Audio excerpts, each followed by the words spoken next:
second chance, you could go home, escape it all, it's just irrelevant.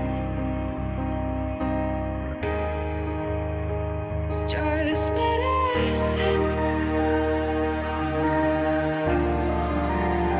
It's just medicine.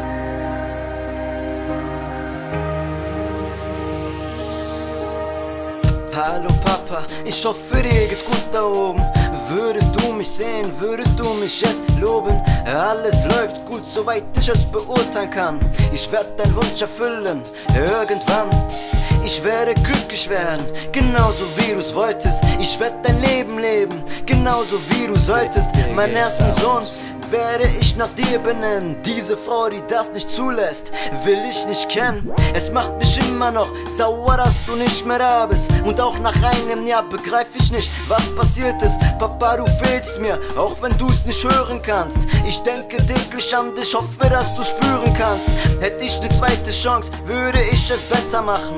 Mehr Zeit mit dir verbringen und noch viel mehr lachen. Mit dir angeln gehen oder auf die Rennstrecke. Weißt du, dass dein Tod meine Lebenslust weckte? You got a second chance.